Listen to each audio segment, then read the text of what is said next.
रामचंद्र जी की जय।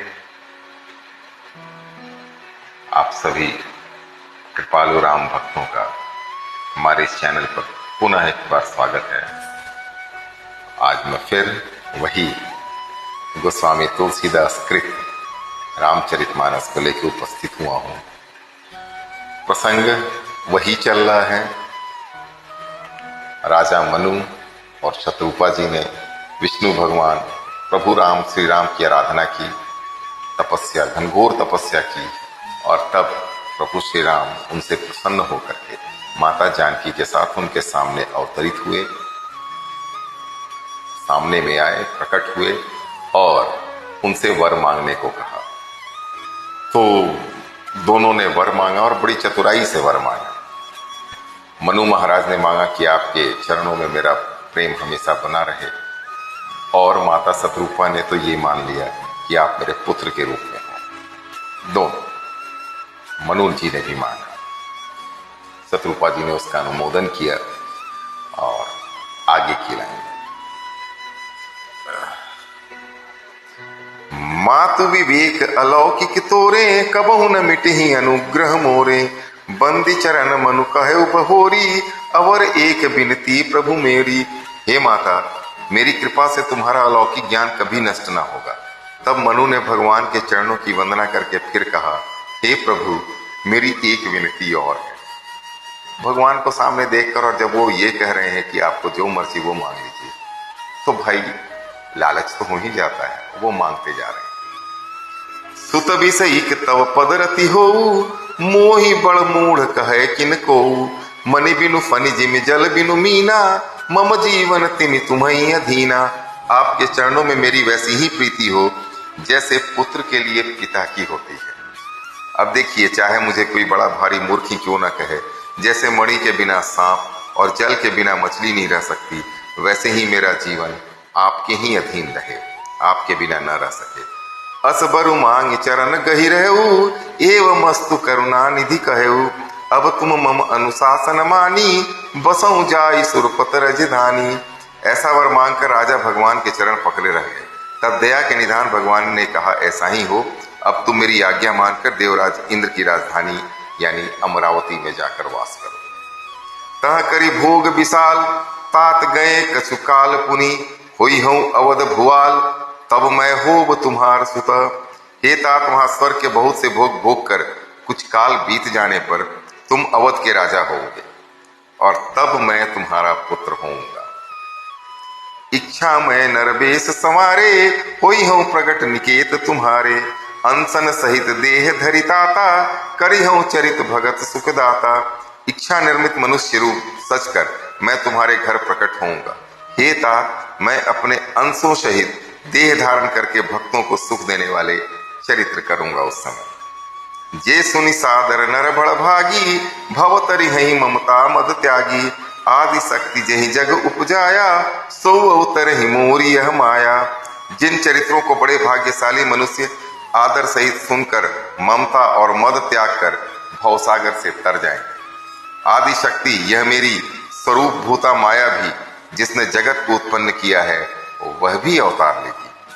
पुरऊ मैं अभिलाष तुम्हारा, सत्य सत्य पन सत्य हमारा, पुनि पुनि अस कही कृपा निधाना, अंतर्धान भये भगवाना। इस प्रकार मैं तुम्हारी अभिलाषा पूरी करूंगा। मेरा प्रण सत्य है, सत्य है, सत्य है।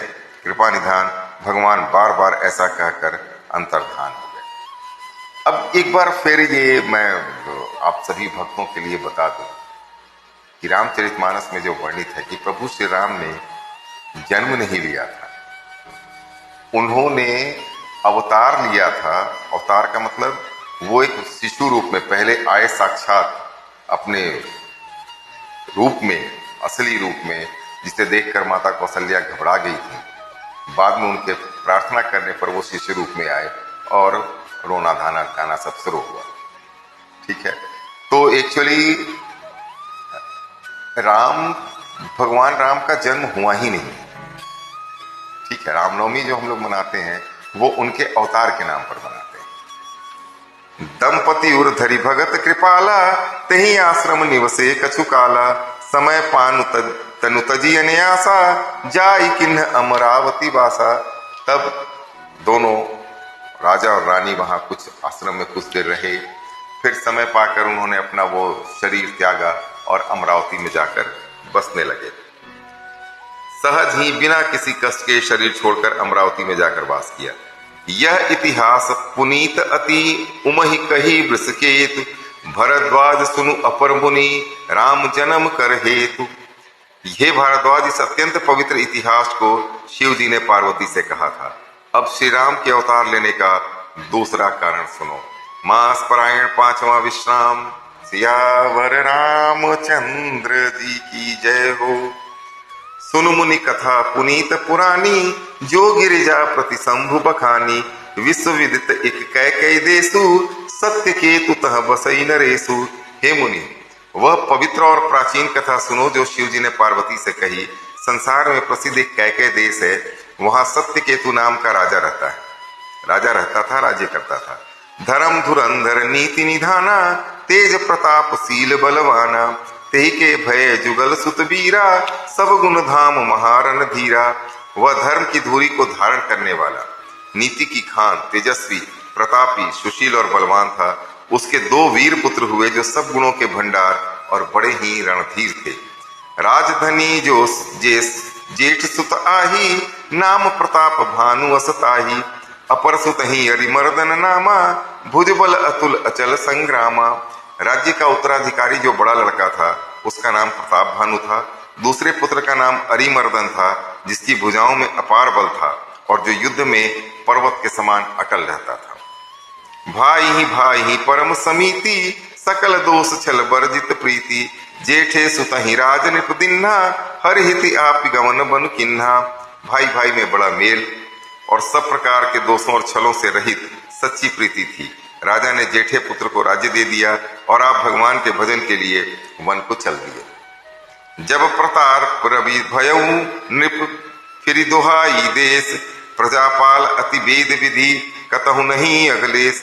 जब प्रताप भानु राजा हुआ, देश में उसकी दुहाई फिर गई। वह वेद में बताई गई विधि के अनुसार उत्तम रीति से प्रजा का पालन करने लगा। उसके राज्य में पाप का कहीं लेश मात्र भी नहीं बच गया था।